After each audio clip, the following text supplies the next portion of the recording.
generation where nobody can carry knives. A generation of pints, a generation of tears and nights. Now we're living in a world. Yes, bonjour, my fellow Preston Chaz. What's happening? Thank you for tuning in to another fantastic episode of Tatts and Bants Cha. Big up your nana. Now, this one is very selfish because it is about me and our fellow lads, ladies, gentlemen who are tuning in who were born in the 90s. Now, unlike today, modern society where all these kids have got it easy, where they can just have a few clicks on Google, go onto Spotify, go onto Apple Music or YouTube. We didn't have that when we were kids, and they don't understand when I'm teaching them in schools how hard it was to find music that you liked, to follow a genre that you wanted to follow. It was crazy. In Preston, we were very lucky because we had obviously different people, different areas. I would not even call them gangs back then. I like to think we thought we were gangs, but it wasn't. And a lot of people that had beef with each other now don't even have beef with each other, and they're actually very good friends. I like to say I'm friends with a lot of people. But seriously, this episode's a bit selfish because it's about something that inspired me. And I truly don't think that a lot of people that were born in the 90s wouldn't be the people they are today without groups like FTL, Triple C, CCY, NWS, BMD, all the way far and wide of Preston. And I just don't think that any of us have ever spoken about it really on a platform like this. And I still have music extremely passionately within my knife crime work. I still make music to this day, and none of this would have happened, and I wouldn't have become the person I am without groups like Triple C. So today's guest is one of my very, and I mean this seriously, very good friends who we're going to introduce in a minute. But before we introduce him, let's big up the original Colin Preston CD. Big up Doe B in his house, Hey, yay.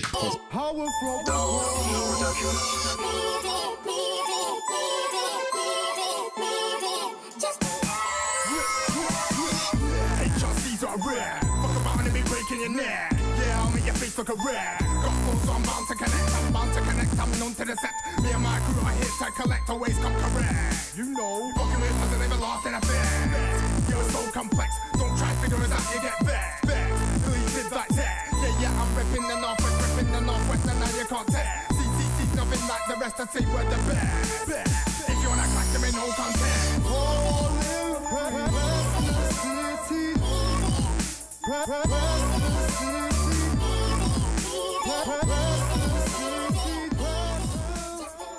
Yes. Big up Doe B in his house. Very close friend of mine. Doe B, what you saying? What's happening, mate? You good, Brilliant. mate? Yeah? Yeah. I'd say you was not Doe B anymore. You was more Super Dad. Yeah. Leon, aka Super Dad. So, what do you reckon of what I just said on the intro? Then, do you think Brilliant, that's true? mate? Yeah, it's brilliant. The truth. It was a crazy time for Preston, but like you said in you wouldn't have been the man you was. I definitely would have been. Wouldn't have been the man I was without that. So I mean, it's like I've still now to this day. He's going to be watching this. I swear down, I've still got chamboitis because every time someone mentions CCC, you loved it, mate. Every time someone says chambo, I do. To be fair, my mate, brain just goes, "I'm mad. I've robbed your granddad. I need to see a doctor, man." Seriously, and I'm 35, bro, and I still get that feeling. And I'm still close friends with all of you. We went out for your 40th last year, didn't we? Yeah, we did. Which was nuts, man. Southport. It was nuts. Bugsy Malone Festival. Which was sick. And to be fair, it ended so solid. So solid. Another band who were there back in it ended up being more Triple C Festival than it did Bugsy Malone. None of us so solid. Come on, and it just took us back to that old. Took us back, didn't it? Yeah, because we went on. You know what? I forgot about that. Yeah, because we was all like, and then they only put on 15 minutes, and everyone were like, "Boo!" Because they got it rocking for us 90s boys. Well. Our body 80s, so yeah, but still 90s boy, yeah. 90s boy, you know what I mean? So I've got Doe B on, and just before we start, a bit of a disclaimer: anything we talk about, anyone can have an opinion on. Anyone can contact me to come on the show. This is just Triple C and the surrounding, surrounding problems, surrounding positive, whatever you want to think of it, from Doe B's perspective. So you might watch this and think, I've got a different perspective. I went through a different thing. That's fine. And we've already discussed this, haven't we? Yeah. Who cares? You know what I mean? We're adults Let them now. come and tell their side, because everyone's story is different from their perspective. Exactly, because everyone's going this through... This is mine. This is how I see it. And this is what I felt. And this is what I did at the time. So before we even get onto that... Yep. obviously start, middle, and end. Let's start with where we brought up.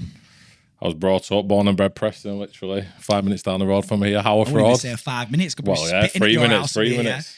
And what Haverford, born and bred. And Preston, thoroughbred. You said 80s, did you? Yeah, so 83. When was you born? 83? I was born in the old Sherwood Hospital, which ain't there anymore. So Sherwood Hospital? Old one, yeah. That's old school, that, isn't Very it? old yeah, school. Old That's school. what I mean. I'm an old man now, mate. And this story is 20 years old, so like you said, there could be a bit of mud in the water, but we'll push through. 20 years old and still has an effect on Preston. Yeah, it's crazy, isn't it? That's mad. Crazy, that's mad. You've changed history. Bringing me back to it, thinking about it this week, knowing that I'm coming on. There's a lot of stuff that I forgot and put behind me where I'm like, oh, I can't believe that even happened, you know what I mean? Well, put it this way to all the viewers. Every time someone asks to come on, everyone just goes, yes, I'll turn up.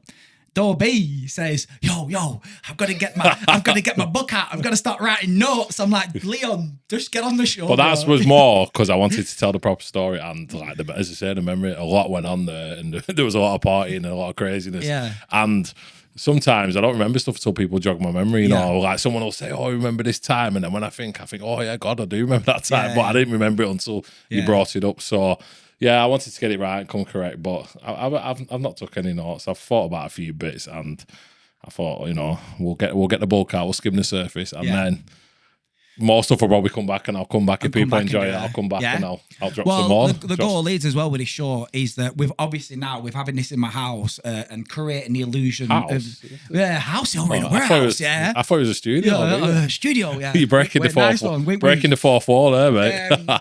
The plan is to hopefully we're gonna have me and T and Carl have discussed. We're gonna have multiple chairs, multiple microphones, but obviously, like Triple C, everyone's got to start somewhere, aren't they? Yeah, of course, mate. So hopefully we'll be doing that very soon. So what it's like, sorry to just, it's like all the Triple C stuff started in a bedroom smaller than this. Yeah, I built a studio, and my mum advised this. At one time, we had like 20 people crammed in recording bars in this little tiny room. We were hot, it stunk. It was like people. Well, it's like this, isn't it? It's like when we used to do ours and stuff for AB and wine stuff. Like this was. Something as so simple as that. Let me just take a guess. That was made on Microsoft Word or Paint. Yeah, Paint. That was Paint. That was what I mean. and you've still got lyrics on here like "Don't Make Me Stop," "Ready for That," Doe B remix, "Freestyle," "Chambo," NWA. It is nuts that something like that, something that simple from our childhood, still has that effect. But you're right. But you know, imagine if you open it up, it's got like a different track listing side. Oh my God! Look at this. That is the last surviving like printed copy of Calling. And he's been very kind. I did want to steal this, but if you look up here, I've got the Clean Cut Connections Youngers, probably one of the only last surviving copies, still in its cellophane. And that's mine. That's mine. So that's mine for the taking. But yeah, it's crazy, isn't it? How maybe, you know what? Right, even this one. This is why I love these conversations already. We've just discussed that where I want this podcast to go, and it's exactly the same as this, isn't it? Yeah, that's how it started, and Green's what it is. So, back to the point, what was it like growing up on Haworth then, long before, well, probably nearly a decade before, 10 years or so before I was even born? Was it the same as what it was in its highlight? Was it okay back then? Was it all right? Was you hanging around with all the Triple C at that point? No, not really. So, the Haworth Road stuff and the Triple C stuff was like completely different things. Like I think like Ingy came to Haworth Road from London when he was like 12. Yeah. So he joined Triple C, but everyone else wasn't from Haworth Road. It was obviously Chambo was from Savick, ST was from Cottam. Is that Crowboy as well? Yeah, Crowboy, Gizmo was from I think like near Ingle, from what I remember. So yeah, but Haworth Road, like that's an all different story in itself. I said I'll come back on and we'll do that story today. I want to focus on the Triple C story. But when I was younger, when I saw Haworth Road was like an old school estate where it was a community, and like everyone was, you know, helped each other out and everyone knew each other. And when we were young, it was like doors open. Like my mum worked all the time, so everyone. I'd just come home from school and just go to like this old woman across the road called Francis, and like you just go to her house for tea and she just look after you till like 5 o'clock. You know, it was one of them sort of estates. And it was pretty good till we got to like 10, 11, and then it just started going a bit off the rails down there, you know. A lot of it with me looking back. We put that state in turmoil, unfortunately, for a few years. But yeah, young Haworth Road, mate, till I was 10. Time in my life, man. I was saying, because I was not too far from there. Obviously, Plungy, we had a woman called Tracy. And exactly the same. You finish school, you go there, you end up mixing with all PS18, stuff like that. You know what I mean? All them boys. And it was just easy, weren't it? And you know what? I know people used to fight and stuff and have their own drama, but God, no one ever stabbed anyone. It was mad, and innit? everyone like looked out for each other, you know what I mean? Yeah, it was like, you'd fight your mates, but then anything else off the estate, then they'd be your best mates and you'd be practicing, you backed it, and then, I liked it back then. It was overall posh. Like now, people don't even know the neighbours. Like you just, you know, you live in your house. You don't even know who lives next door. You know what I mean? Growing up, it was like we just knew everyone. Everyone looked out. Older fellas used to like take us fishing and give us money to go shop to wash the cars and stuff. It was just, you know, everyone was just out on the estate, like estate barbecues, big groups. So yeah, you missed that. You missed that community with. I don't know if it's moving to online or but definitely. we lost that somewhere along the line. Definitely lost it. I always say, like, kids of this generation now, they've got all the technology and access to everything, but they'll never have that like community of what we had. Never. Like, there's nowhere else. Even like there's a little place to try and force it, but it's just not the same. Not the same. It's got to be like a natural. So Natural that was growing up. It was good until. Yeah, probably a bit before the Triple C stuff, we started going a bit off the rails and stuff got a bit. Yeah, I think that's normal though. Yeah, that's very senior-year-old boys. That's testosterone, growing up, etc., etc. And boredom, nothing to do. Once you get bored of like play football and stuff, and you're 13, there was just nothing else out there. Like, none of us could afford to go to like Pratty and stuff like that. So we was just literally on Howard Road. I spoke about that on one of our first episodes about surviving the 90s. Me and Michael Cooper. Oh my God! Yeah, Cooper. We would smash windows for no. He'll be sat there. We stood there with Cooper, and he'd go smash a bus window. Yeah, go on. That was it. That was it, weren't it? Like, why? You know what I mean? Absolutely we like camp out. We just not even camp out. Do all nighters, just like sleeping about. But then we just like go to like the next like Seymour Road it was called just off like that was posh too, was it? We were literally one street away and looking back now it was like maybe like houses worth 20 grand more and bit better gardens, but we'd literally just nick all the milk off the estate just to smash it, just to walk on Alf and just smash it all over the road. And it was, but it was entertainment, wasn't it? And it was harmless fun. It was I call it like you weren't crime, it was mischief, you know what I mean? And like and you drove like the older people mad, but I always used to say, like, give us a youth club. They always just like, we're going to put a youth club on our floor. We're going to put you some football pitches. They just never did anything, you know what I mean? Just kept sending, like, police and, like, youth workers and stuff. But we could have a 14 that's what I mean. We could have a four-day episode of my experiences of councils and stuff. I'm quite lucky, really. I've got council helping me up. I'm on a youth club, which hopefully you can bring some of your football lads to for free. But that'll be hopefully this year. But you do well with all that, childhood's normal. Everything's normal experience. But long before knife crime was obviously like the disease it is. Yeah. So let's go now.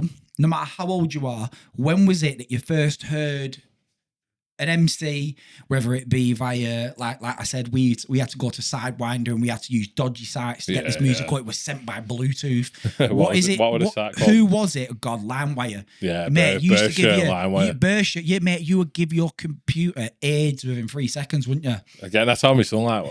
I remember a 2-pack hit 'em up I wanted, and it took like 2 days to download. Yeah. Like 4 meg. And then your computer would be like, they'd have about 100 viruses is where you'd have to. Mad, innit? It was crazy. But yeah. Sorry, I'll tell you what then. So, two questions for you like then. So, who was the first MC you listened to? What? Whether it's Preston or commercial or underground that you thought, or was it someone local that you thought, I want to spit bars? Well, bars, if you're talking like grime and music. Or music, whatever it was. But yeah, no, music. We got away about it. We used to listen to Tupac. I think this was like the year after he died, so I'm going to say 95. So like, I would have been like 11, 12. And I remember my mate Spenny, we used to have like, it was an old tape recorder. Yeah. And like, you put a tape in and you press like the play and the record buttons, Kevin, it had 3 little dots. And then we record all the tape. So we'd like play the music off one tape player. And then we'd record in this other little tape player. Not our own lyrics, we just like rap Tupac songs and that, and then listening back to them on tape. So yeah, but my mum was always into like music, like black music. She listened to like Aswad and stuff like that. And then, like when my friends come round, she always had a nice stereo on, my mum. She was always into that. And when my friends come out, they used to play all this like reggae stuff and that, and they all like didn't know, and I'd be like dancing around through singing. So I was always like singing and into music. So we can safely say that a lot of your music passion actually came from your mum. He could put it back to that because, as I say, she always had big CD racks back then, and she always had the latest. Yeah, my mum was Tony same. Braxton album, Yeah. and like, Mum was same. all these. So yeah, and like, she used to work a lot. So as soon as we got home from school, I'd just put the CD in and just whack it off full blast, Yeah. and then everyone would be like round at my house, and we'd all just be boom. dancing around. You didn't even know what words, but like Shaggy and all these crazy stuff. So, but I don't think, mate, I still don't think in 2024 people understand Shaggy's lyrics. Yeah, well, that's what I mean. You know what I'm saying? You're just singing along and make what these facts. I hear some songs now these days, like 20 years old, and I only just hear the lyrics Understand now, it and now, I think, yeah. right, I never realised he said that. Yeah. For all these years, I was just saying a completely different word, but yeah, That's class. That's it. So then we've got your inspiration. We've got that, your mum. That's why I love these conversations. Yeah. We can dig deep into the conversation and find the truth. Yeah, that went deeper than I thought we were going to go, actually. Mate, I love it. I didn't know we were going to take you, it by it's that easy. far. Because, It's easy. again, when I said I don't easy. remember a lot of it, but when you ask someone... Do you remember, it comes team, we back. did the first proper interview with Brasser, weren't it? Yeah. And he left, and we both like literally like high-fived and hugged, and he was like, I was like, I found my new passion. Yeah. Like, I can't believe how good it is having a conversation with someone, and then you can handpick between you the key ingredients that made that person do that thing. It's so good. I don't understand why people do podcasts. So we've got your mum, inspiration. You're on Howard Road. Big up Bev, by the way. Big up Bev. Yeah. Bev, do you say? Yeah. Great woman, that woman. Big up Bev. Great woman. So technically, Bev is the first Triple C member. Yeah, there you go. Oh, don't kick off. Mum's now. So let's then go to the second part of that question. You got your mum as the inspiration. What was it, whether it was person, feeling, whatever, that made you, and it don't matter if it was rap or grime, what made you take that pen and put it to paper? And I can safely say it was listening to BMD, NWS and Triple C when I was about, 12, 13. That's what did it for me. Sorry, that's funny because when you say, well, put your pen to paper. Yeah. My first ever lyric went, every time I put my pen to paper, my lyrics get dark. And that was my first ever lyric that I wrote, mate. So when you just said that, that's crazy. Funny. That I forgot that lyric as well. But mine was, get back, you better get back learning. PCS, boy, fuck that learning. What? I think PCS was Preston. Yeah, that's funny. That's funny, mate. Do you know what I mean? But yeah, going back to the question, my first... do you know, I don't fully remember, but I remember Naylor, big up Naylor, because people remember saying, you mentioned Naylor. Yeah, you might people that know Naylor did it, yeah. He just popped up with this grime. I can't remember who it was, but he popped up with some grime. It was like tape packs back then, Well, yeah. We used to have the history. Oh, to be fair, mate, if we were taking it way back there, like before Triple C, we used to write lyrics. It was like we used to like try and write like drum and bass lyrics to the old stereo packs, mate. But like we never really took it anywhere. Remember the packs, from Willie Banjos, big up Willie Banjo as well. They was always good to us. I don't think Lee's there anymore, but baby Lee, he was always good to us back then. I used to write lyrics and like rap lyrics to that. I can't remember who he was, but the first introduction to grime was definitely through Naylor, and he just pops up. I think he went down to London. He pops up with all these like tapes. I'm sure, I want to say it with Dizzy Rascal, but I'm thinking we were before Dizzy Rascal, so it might be someone else. Like Pay As You Go crew. Yeah, well, and he gave it my mate Spenny. My mate Spenny got a copy, and he would just Pay As You Go mad. Do you not think that before grime, it was literally like it was garage, and it sort of evolved, and then you remember Wiley constantly going on about taking garage to grime, you know what I mean? Changing that tempo, learning stuff like that. Like I listened to garage, but like that weren't really MC, and that didn't inspire me to MC. More singing, weren't it? Yes. When I got inspired to MC is when I heard these tapes, which was like some sort of Sidewinder sets and stuff. It was like, I can't exactly remember which one I said. It's 20 years ago, this pirate, so he tested me. But I just remember hearing it one day and thinking, I want to do this. But I started off DJing, funnily enough, and we had 2 records, and we used to just mix the same records back to back. I think like Naylor had a few records, and he had the decks, and then I think I bought 2 records. So was Naylor spitting? No, Naylor was the DJ back then, DJ Sub-Zero. Right. But, because like you say, people in the comments have told me to take it back further than that. I don't know much on this, but Triple C, Naylor used to like Triple C was even before Naylor. It was, I think, like Ricky Denton and Baritone and Diamond. Yeah. They like used to do sets and like Clash Double Darker. So I don't know all the ins and outs. You have to get someone else to go further back than that. But I just remember hearing their tapes, and there was a sick little combo. They were dead like bouncy and that. They were good. And then one time I was with Neil and he took me to Ricky Denton's house. I don't know if I said the second names, but yeah, I said the second names, but Ricky. And he was all in there, like, and I think Baritone and Diamond was there, and he was MCing. And I was just like, I was just like, wow, I like this. And then Naylor had some decks in his shed.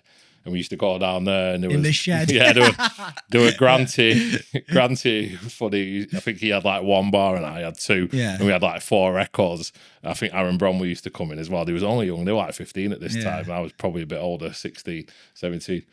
And yeah, we used to just mix the same record into the same record and like just drop the same bars. I can't remember Granny's had something about an AK-47. That's all I can remember. And like he'd drop his one bar and everyone would be eager to get on mic. And then we'd go home and then we'd come back next day and we'd try and write another bar. And then, he just spiraled from there. Everyone else just kind of took it as a hobby, but I got well into it. That's what I mean. That's what happened to me. I remember just writing bars with like Aaron Garth and his brother laughing at us and his mum laughing at us. And then before you know it, you've hit your first 16. And Team Major that's when I first met Team Major, and I spewed up all over his sister's bed curtains, partying and drinking far too much. And then before you know it, you had 44 books full of lyrics. You're spitting bars that much that people used to come up to us saying, "Yo, you need to hear Byron spit, man." And then you in-spit. Then you're doing tracks with the people. The next minute I had Scott Fitzgerald round at my house doing a 6-1. Talks. Then Big I had up Big Up Talks, Then Bap coming round, who's just done an episode. Then I met you lot, then him lot, and them. And it was just so good. I wouldn't want to spend any other time of my childhood not writing lyrics and traveling and doing it. It's mad that there were so many other crews in that, and I was so ignorant back then that I didn't like. I only knew us and NWS, and I knew the names of other crews, but I never listened to any of the music or anything. Like even you boys and that. I knew other people was at it, but I was just tunnel vision, Triple C me. Like I'd listen to other people's shit, and I just now it's easy ignorant, but I didn't really take it. I'd just be like, that shit that we could do better. Then I'd be in studio straight away. Like we need to make another one because they're dropping this. We need to put another CD. Hence why so much stuff was coming out because the competition just started growing in all different areas of Preston. So I was just like ringing people, get to my house now, spit a 16, get out of my house. That's how it was. Honestly, ask the youngers, mate. It were torture for them. I'd be like, get in here, come do this. You're not doing it right. You're not doing that. You're not going on track if you don't do it right. And then, I don't. Sorry, I thought my phone was on silent. What it is, but.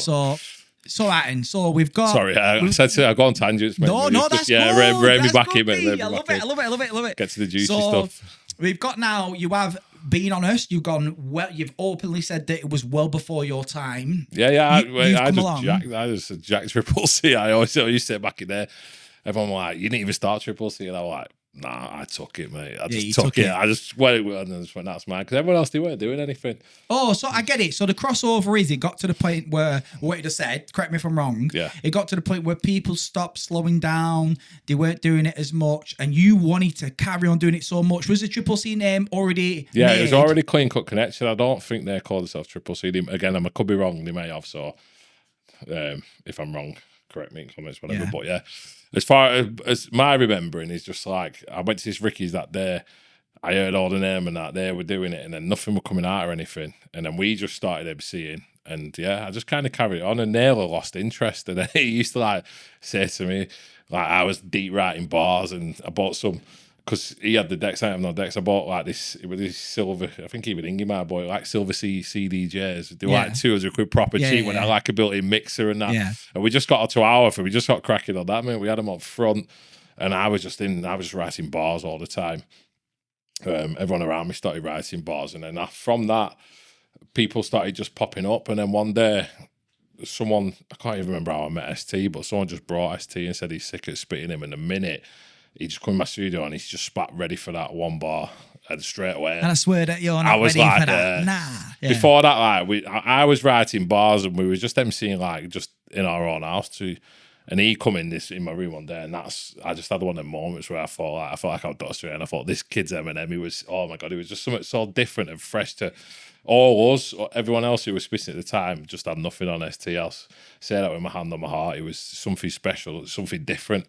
And like, I was just like, that's with me. I was just. Did he bring Crowboy with him then? Or no, Crowboy was after? way younger. Crowboy came years after ST. His brother Sparky used to. I think he used to be in Triple C, or he used to MC. Sparky was around MCing, like I was saying before, back in the days when they were like I think even dance music, like way back in the day. Yeah. So he was Sparky, and then Sparky come out of Sparky Tits because it was his younger brother. Yeah. But yeah, he come up, and that's when it all just changed. I thought we can do something for the and he was just in my flat. And yeah, he just spat that ready for that, and I was like, that'll make a sick chorus. And then I said, I'm putting a bar on that, and then we picked that Mr. A beat. How did I meet Mr. A? I can't remember who introduced Mr. A. Mr. A was already working with, I think it's Theo and that now. It's radio and that. There was already Theo, Theo. like Illstar. They was doing the rap thing. Theo, he's on what? Yeah, he's on radio. Sound guy, good guy. I've had him on a few times. Yeah, I've done like some knife crime work and stuff like that. Sound. Him, I ended up going to an house with them somewhere on London Road, and we were meant to do a track, but nothing got put down. But that's what introduced me to Mr. A, and he ended up sending me some beats, and they were doing like a rap thing, but I was just so interested in grime. Yeah. But so Mr. A had loads of beats, and they weren't interested in the 140 beats, and all the people around me weren't really interested in them because they weren't grime. Yeah. It was like ready for that. It's a 140 tempo beat, but it was like a pop song. But that was always my push to everyone. I was like, we don't just want to MC like everyone else in London. We want to make like songs, music. That's what I was always pushing for. So that's why like a lot of our songs, it's like grime lyrics, but a lot of the beats was like ready for that beat. It weren't grime beat, was it? We were 140 tempo, so it was the same speed. And I think that's where we caught the niche of it, because it was a bit different. And you know what? Just a little take on that. You are right, because a lot of music that I was listening to that was, let's say, technically mainstream back then, but it wasn't, like Sidewinder Packs. Yeah. There was pretty much no choruses ever. Yeah, it was just bars. Where Triple C, there was choruses. And still now when I make music, I find it hard to listen to a beat and I'd be like, oh my God, that's mental. I want to listen to that. I want to do that. I'm thinking about doing that. I'm halfway through making a song now, but I changed my mind so much of what I'm saying or I'm trying to do it. And I think that plays tribute to what you just said, because I literally can't make a song or can't visualize a song start, middle, and end without a chorus. And I honestly think that comes from like my heritage of listening to Triple C. Yeah. And I feel like I pioneered something like that. I feel like there's people after us who took that style from us. Yeah, because I'll listen to a song and I'll go, an MC will finish, it'll go straight onto him, and I'm like, where's the chorus? The chorus is what you want to be singing along to. Do you know what I mean? So everyone didn't understand my vision. Everyone was always like thinking, "Oh, it's weird putting these choruses." Everyone just wanted to spit bars on the grimiest beats. Nah, they're sick. Yeah, and I was just like, "No, we need to like try and make songs for the radio." I was thinking, we want to get money. You know what I mean? We want to get on the radio. That's where we're going to get paid off this. Because back then, like the only way you could get paid is to like get a good CD into HMV. And like there were not one grime, there weren't a set CD in HMV. Nothing. You know what I mean? You couldn't get nothing. So I was thinking like, how are we going to get money out of this? So I started trying to make tunes with choruses. And yeah, ST spat that ready for that chorus. This is where it all changed. Everything took off. We've done like a few tracks and that, but he spat that ready for that chorus. Now, wow, that's a sick chorus. That's a sick beat. I'm going to put a bar in it. You put a bar in it. And we literally the next day, I just dropped it out.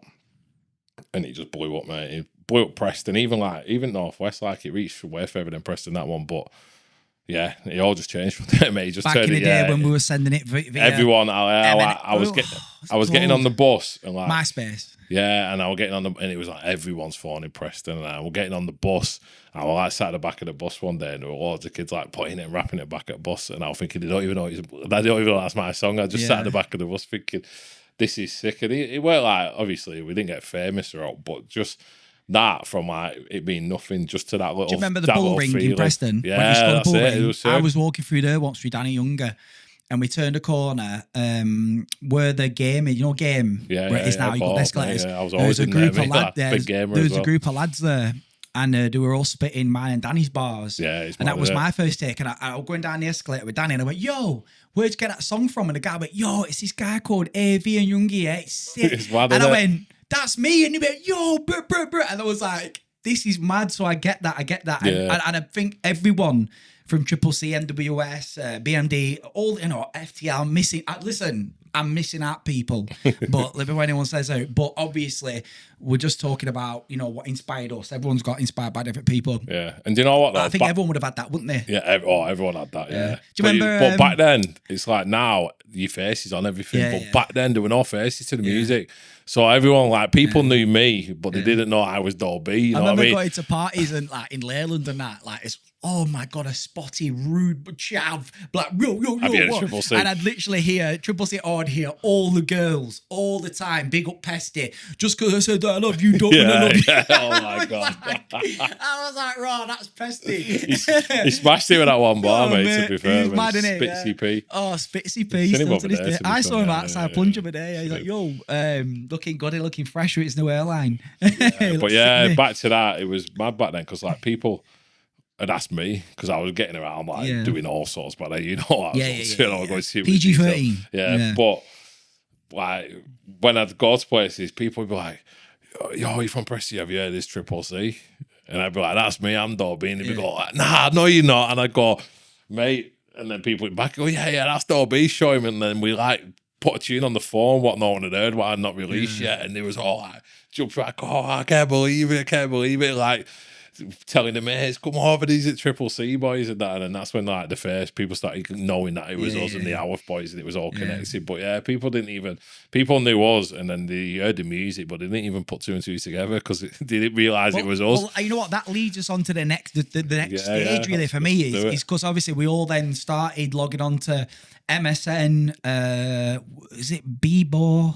Yeah, no, I don't think it was Bebo. What was your friend? There was MySpace, MSN Messenger. That, what was that BlackBerry one like? I can't remember. I can't you know remember. what I mean, though. But like then it's then I remember being sat at home, and I can't remember if it were Matt too saying Danny Younger came in and went, "Yo, listen to this guy," and it was like dun dun dun dun dun dun dun dun dun, and it was Killer B and Parky. Oh, and yeah, I was like, I put my head back like that, and obviously out my mouth, I was just like, yo, it's sick. But in my head, I'm thinking, Byron, you need to write better bars, bro. Yeah, that's what I mean. The competition. Killer B and Parky, that is a sick song. And then you'd start seeing Chambo's face. Because I remember hearing Chambo, and I was like, I don't know why Chambo's my guy because he's the guy whose lyrics that's it. I still make lyrics like that now, very positive rhyming lyrics. You know what I mean? He come at the peak of like your generation. Yeah. So for me, that was my guy. And sorry, but yeah, when I said about ST walked in and he was that first guy, well, Chambo, ST disappeared off the scene, and then I was kind of left on my own, like still chipping away. But then someone brought Chambo into the room, and that was like the second. I was like, I've got another one here, and he come in with that, and he was dead young and dead like innocent back then. He was this like boxer, proper like I just remember hearing him, tough, cocky, confident because kid. I'd never met him, I'd never heard him, and I still write lyrics like this now, where I like to make sure every one of my last bars rhyme, but then you might skip one or two, so people think you've gone off beat, but then you rhyme the next one. So when I heard Chambo, I was like, man, this guy is better than me, because obviously he's been MCing longer than me, but he writes lyrics like me.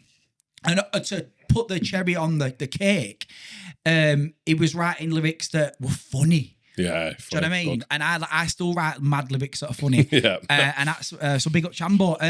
But then I remember when I was like, what the fuck does Chambo look like?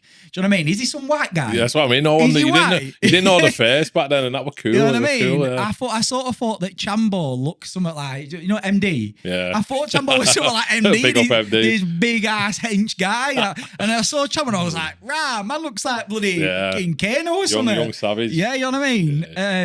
And then that's what I mean. He walked in it. He was just like good looking, cocky kid, confident. And that. I was just like, and he was class, but again, he was like ST. He was just so, like, I've been ringing him all the time, you know, to confirm this. Come to the studio, and like, it was just so hard to get these kids through the door because they was young kids. He wanted to party, he wanted to meet girls, stuff like all that stuff. So, like, people don't understand behind the scenes, man. I was like sat in that bedroom for 12 hours, like mixing that CD down, probably for like a week without sleeping, just like sat there because I didn't even know anything. I didn't know how to record music, so I was like watching a tutorial on YouTube, like how to mix. Boom, and I was trying one thing and then back to the tutorial. We only had one screen back then, slow ass computer taking ages to load. I like watching a bit of this on YouTube, like 320p, like couldn't even see what they were doing on the screen, you know. It was just, and then I was back and just hours and hours. So then everyone else just coming to the studio and just like spitting a 16 and going back to the life. And do you know what? Again, you've just done it again. This is why I love speaking to you, mate. That's why you're a good mate. Like, you've just did that. You know, when you said it, it's natural what happens then. Yeah. So for the viewers watching, no one, let me put this clear right now, no one has ever said to me, Doe B made Triple C. No one has ever said to me, Doughboy stole Triple C. He's admitted he didn't, but he did a little bit because obviously it fizzled off. Jack that. Yeah, he jacked that. But no one's ever said, it's not written in a textbook, that Doe B created Triple C. I honestly think the reason why people refer Triple C to you and not other people, which we've already paid homage to already at the beginning, which you've done that respectfully. Well, as much as I can. As much as you can. And again, you know what I mean? I'm supposed to have stories on that, but he's been very respectful about it. Is that because you was putting the fucking time in, bro. Yeah. Do you know what I mean? And then I feel like me and Youngie, me and Danny and Matt Hussein and J-Bo, we were doing the exact same. We used to sit in my mum's house. We had to hotwire the computer because my mum didn't want me writing lyrics about stabbing people and being a muppet and an idiot. So we'd hotwire the computer. My mum would go out for like a night out and we'd have to say, right, lads, we've got 6 hours. And we'd be on YouTube. So it's mad to know that from the space of, let's say, Deepdale, Garstan Road, let's say a 10-minute walk to Haworth Road, you was doing the exact same as us, but we're doing it because you're doing it. Yeah. And I think that's why people always will refer Triple C to you. It's not because you created it, it's because you was putting the work in. Do you know what I mean? I was Triple C, but I didn't create the name, but it would have died out when I took it. 100%. Because no one, they all just stopped. Like, Naylor lost interest and I kind of got it from him. Do you think Naylor will say the same? Yeah, probably get him on, mate, see what his perspective is, isn't it? But yeah, he used to like, we was obviously doing all other stuff as well. Yeah. And he used to come around and like, I could see me like cringe, he'd be like, mate, what are you bothering with all this rubbish for, you know what I mean? To keep it PG. Yeah. He'd be like, mate, he hated like the Preston MCs and that. He had no interest in us. Yeah, he thought he was cheesy because he was like deep in the London scene then as well. He was like, yeah, you can't blame him for that. He was getting like all the latest stuff like sent to him from places. I can't even need have to tell you that, but he was getting all like the latest Wiley sets and bringing him to us, and then so to him we're just some idiots who are like copying them. Yeah, but then to Preston who'd not heard Naylor that. was ahead of the time then. Yeah, he was ahead of the time on Grime. He used to go to London. I can't remember record shop, but it was a famous record shop. Might still be there, and he used to go. I used to drive to London and buy records and stuff like that. So yeah, he put me on the path. And what I heard from it before, I just remember Double Darker was clashing, Clean Cut Connection, and I just remember it was like Special, Bigfoot, and like Baritone, and Sparky and Diamond, and Ricky Denton were DJing from. That's what I remember. But I just thought, I don't even know I don't know the exact reason why I just went with Triple C and took it. I just kind of was doing it under Naylor. And I think respects, mate. If no one was stopping you doing it, then it must have meant the passion was going thin.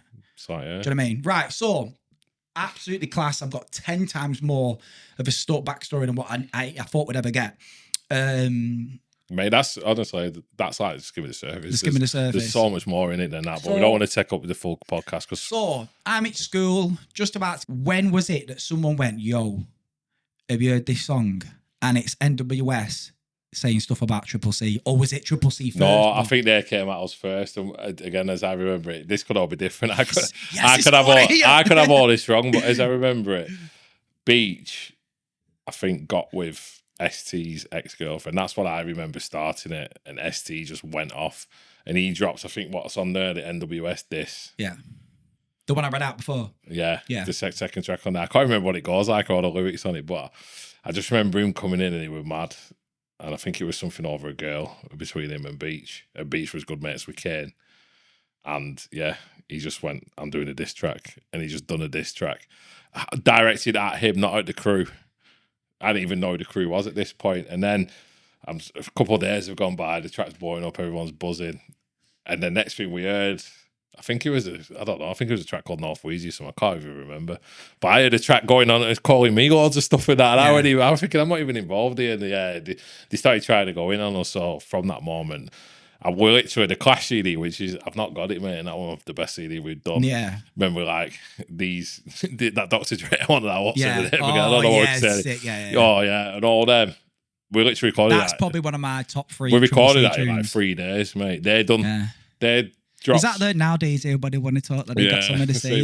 Yeah. These days, you want to run about talking about clean cut. Yeah. Mad, innit? Do you know what I mean? not clean cut. Yeah, it was sick, mate. You know what I mean? I can't even do a Shaggy song, but I can totally 100% say a tune about Triple C. But yeah, no, actually, there was a few like they done a tune and we done a little tune and they done a tune, and then big up Thrifty, because Thrifty is a really good man, and he got roped into this like he probably would have ended up Triple C if he would have come up, but they like recruited Thrifty somehow, and then they started running about going, oh, them boys are going to be shook, because we just used to bounce around. We didn't care about anything or anyone back then. We was like doing what we were saying in music. We were doing all sorts of craziness. We didn't care. So they're saying all this and all that, and we're like flying around where they live and that in cars and that, you know, maybe not like, I won't say running them down because I don't want them all to buddy get hurt feelings now, but like none of them had ever come to our, but we were like just rolling around the estates and all that, you know what I mean? And they were never Do you around. think that But then no, just let me get to this bit though. We're thinking, and we started getting phone calls. Everyone used to like call people off private number back then, and just, you know, just give each other like gypped out phone. And then all of a sudden, I think they recruited Thrifty somehow. Thrifty just come from London, and he was quite about it back then. Thrifty, he's a good guy now and that, but then they started hyping up, saying, "Oh, yeah, they're all going to be shook when they hear who got reels," and we didn't know anything about Thrifty, but apparently you come up like ready for war kind of thing, and he started like ringing people and going like, "We're gonna wet you up in all your neck and all this mad stuff." We're not even here, you know, because down London that's what they do and that's how they do it. So then they got a big confidence boost off that. Anyway, we carried on just doing little bits of backs and forths, and the Thrifty run down a couple people from, they weren't Triple C, but he ran down a couple like the young like Aleph boys and that. And with Keith again, another song, I like did my garden the other week. Like we're way past all this 20 years now, so I hope you don't mind me speaking about it. But yeah, one time something happened in town, and I think it was my mate Sean Bistol. Everyone knows Bistol. Started crazy. He was doing lots of madness for us back then. But yeah, so I work with him now. He's he's sorted his stuff like that. But yeah, something happened with him in town, and he rang us going, "Oh, he's just tried to hit me in town," and then. Ingy just flew into town anyway. They ended up having a scrap behind me. Would you remember that? Yeah, Ingy would come in, bro. He should have come in with a cake. I wish. There's a lot of stories. I don't think he'd come on, and there's a lot of stories I don't want to say about him. But yeah, you know what he was like back then. And everyone Preston, the people who knew Triple C knew. So anyway, as soon as he got wind that he threatened him, he flew into town, and I think Thrifty was in McDonald's, and like they went to Ginnell and had a bit of a scrap. Ingy got the best of it, which is nothing to be ashamed of. But then, after that, I think like NWS, in my eyes, realised that we weren't that bothered, you know what I mean? And then we started like carrying on, just like terrorising them a bit. They might see it different and say, but then we dropped that Clash CD and it was just over. They dropped some like, I think they only ever dropped one CD and it was average. And then we was just like dropping Clash, and then we come with like the next mixtape. So we just kept going at them, like more overwhelmed them. And I don't think they had as a loyal core. I think they started falling out. So, one of the main things about being a child or being a young teenager that we heard about was there was loads to be fair. But one, if I were to just go right now, off the cuff, was it Sherry Green? The one that everyone used to go, like the next morning, everyone was like... The only one confrontation we had. Yeah, it was, well, the only one, but the one that everyone talks about. It was like, whoa, did you hear about what happened at Sherry Green last night? So, run us through what happened there. I'll tell you what, give us the build up, what happened, and the aftermath. Again, I can't really remember the build up, but I think it was meant to be like a one-on-one. I think this was between Kane and ST, because it just gone a bit far by then with the lyrics. People were saying stuff like what was leading people to want to fight, you know what I mean? They got further than lyrics. People was like chasing people down. If they seen like someone on their own, then they'd chase them down, and then if we seen one of them on their own, we'd chase down. Never really like too violent, but I think one of them did bang ST or something, if I can remember again. That could be wrong, but anyway, it was all phone calls was happening. They were ringing us saying like, "Get down here now." So we're saying we're going. So we rounded up our crew, and they were going, "Oh, we're on Sherry Green Hospital. We'll have it with you now." So we got a crew. Must have been like 40 of us, mate. Tooled up at 9s. Bloody petrol bombs, everything. Anyway, I'll just never forget. So we've come to Sherry Green, and old Sherry Green is this big long path. That big long street. The big long that goes street, behind it. Yeah, and yeah. Ken used to only live like just that estate behind there. Yeah. So like they just literally just come off there, and we were like, we're coming to your house, and they was like, well, to come to there, you know, it's like if happy medium. Yeah, if it was a war and it was steaming, Yeah, you'd come to the front line. You won't want it yeah. to steam right into your base. You know what I Yeah. mean? So they come there. Fair play. We got there. There was like probably like 20 of them, and there were like 40 of us. I couldn't even tell you who were there, but I just remember like we seen them and they seen us, and we're all looking at each other like something out of the Green Street movie. That's how I always remember it back then. When like them footballers was all facing each other in alley, and then they all just charged and fight. So yeah. So we've all just started running. Everyone just got like sticks, bats, loads of stupid stuff. And like as we're getting close to him, we just seen one must have thought, nah, this is too much. One's got off, and then the next one's got off. I think it was Kane right till end. I think Kane held on. But fair play, we're down for it, Kane. Ironically, he moved on our for like a couple of years after that. Yeah. And we used to like walk past us to go to the shop. So people probably don't know that and probably think everyone still hates each other. But yeah, back to the Green Street thing. We 20 of us charging. I think one of my mates, I won't say his name, but he had a petrol bomb like threw it in the direction. Boom. There's like fire on floor. There's 40 like mad heads all running down, charging all that. And then just one by one, he got off. And by the time we got to him, mate, and he'd gone. And after that, we was like officially like, you know, we've terrorised your music. You're running off from us in the street. It was done. It was as good as done in our eyes. And I just told everyone I'm not recording like diss tracks towards them anymore. And I think a few came out, and a few other crews like started trying to make music. But at that point, I was just like, I'm beyond like wasting my time doing this. Like we dropped a full CD on him, which was in like a week, by the way. We just one day, we're just like, right, that's it. Everyone write bars for WS, and we just done that Clash CD 1 week.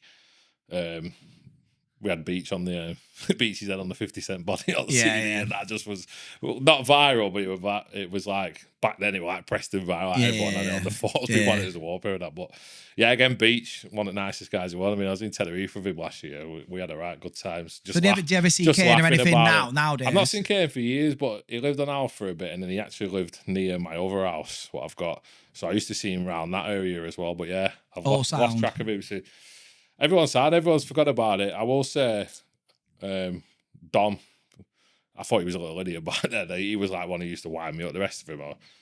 Another day, I seen him sprinting through Cotter with that same like mean face. I mean, like, well, what, 39? Dom who? There was Dom. You don't remember Dom? He was like the little Italian kid. He thought he was black. He used to have like the braids and that. Oh, I can't remember, mate. He used to spit like Strider, so we had the bars like Dom the man, you're not Strider, man. Yeah, that's what I mean. He was just some little idiot in background, but I shouldn't say idiot, you know. But he was sprinting through Costa over there with his mean face, and I was inside it. I was driving past and I drove past him. I must have got like 20 miles an hour to catch him. We were giving it some, and I was just like sat there thinking, I wonder if he's still running from Triple C all these years later. Yeah. And then, yeah, that Biggie kid, he's been in comments in it, so I have to touch on that. Of course, this is the truth about Biggie. I remember Biggie before Triple C. He used to come and on our fraud to get stuff, whatever. And yeah, he had like, I shouldn't say because it was due to the illness, but I just remember he had like 2 strands of hair and like 1 tooth through this big little fat thing. And the Hour Fraud boys used to absolutely terrorise him. And I'm talking like proper, like like just proper bad, push him over walls to a crying out. And I always felt bad for him. And he one of them kids who like all the girls would always be like, oh, leave him alone kind of thing. And then I don't even know if he knew NWS or if he was good mates with Kane, but I feel like he jumped on as soon as he got NWS with clashing us. He jumped on them to push them, and he was always in. We made this website and he had this chat room on for a year, and it was the wildest thing you've ever seen in Preston. It was like all the younger generation was all arguing on it. And he was always in there like a master manipulator behind the scenes. He was always, but he never hit a boy. We never there at any of the troubles. You know, he never did anything to anyone in person. But he was always behind the scenes pulling it. And even when I seen that comment over there, I just thought that's just what he was doing back then. He was always like on MSN stirring the pot. Right. And I think he was a big part of like pushing NWS to come at us. And I think it's just because of like how the House boys used to like terrorise him back in the day. So yeah, when I seen his comment over there, I thought, oh my God, he's still not got over it. You know what I mean? It's been 20 years, lad. Move on with it. But yeah, that's touched on him. There you go. You got your shout out, lad. So you can be happy now. Forget about him. Because I didn't even remember him in the story till I seen that comment. And then when he put, is it going to be lies? I'm just like, mate, all you was doing is sat at your computer, and he was just in a bad way back then. So it's good to see that he made it through whatever he were going through, and I think like he's got. Yeah, he's a sound guy, and to be fair, he cannot say. If you ask him about the days on Half before all Triple C and that, when the Half boys used to push him over walls and take his money and that, if I never always used to say leave him alone, I felt bad for him. Like I could relate to him because I was like a big fat black kid like that back then.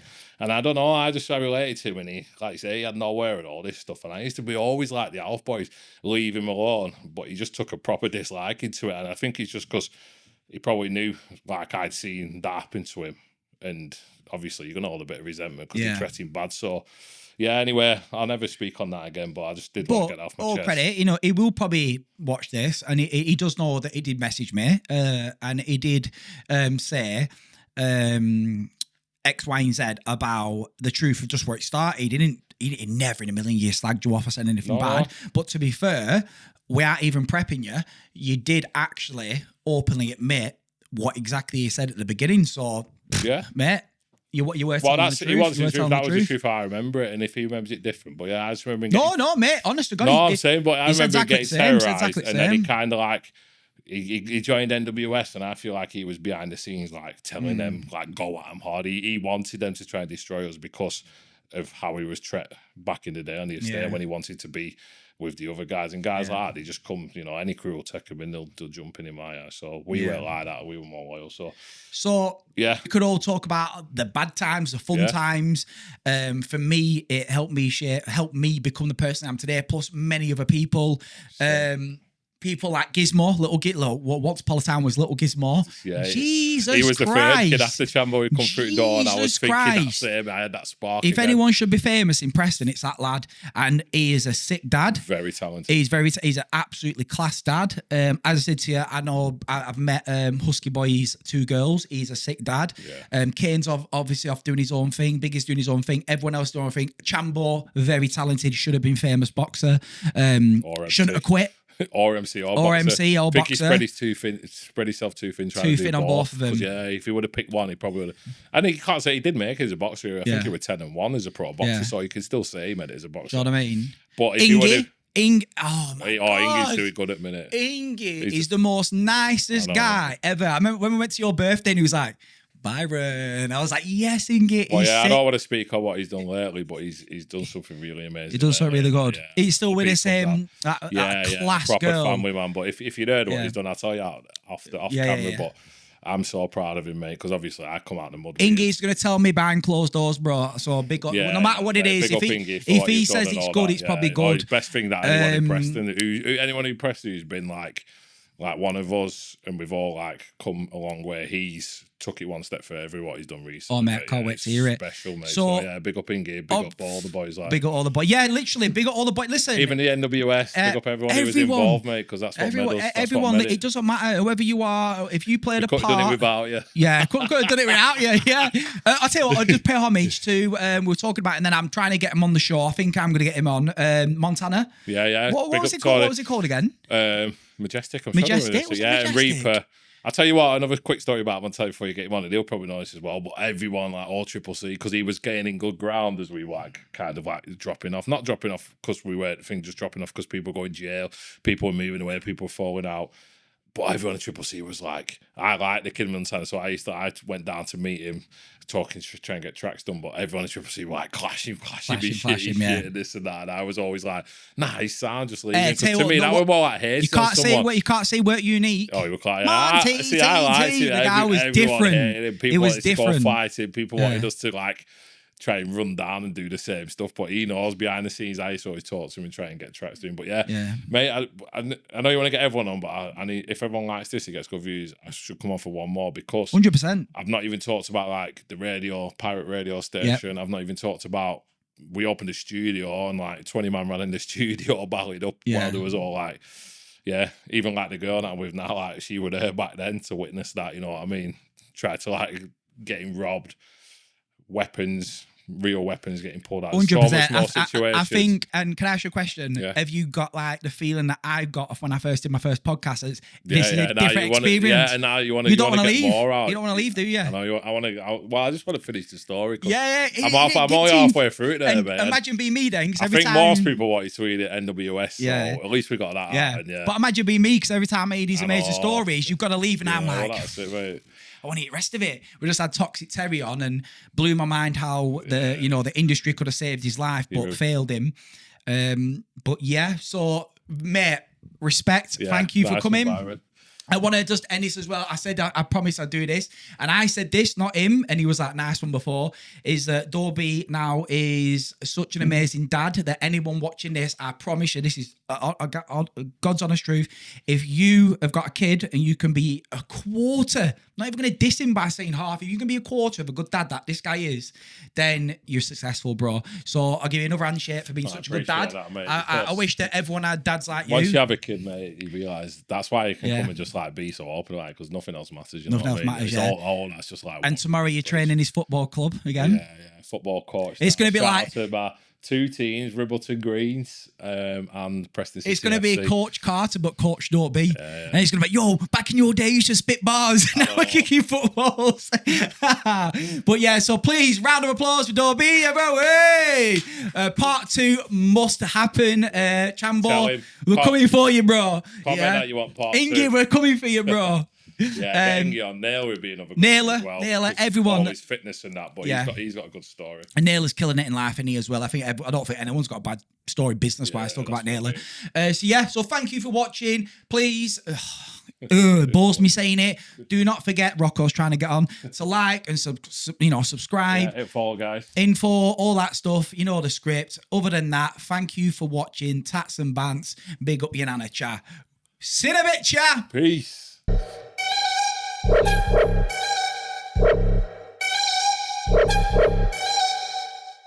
Fuck with the fire on this one.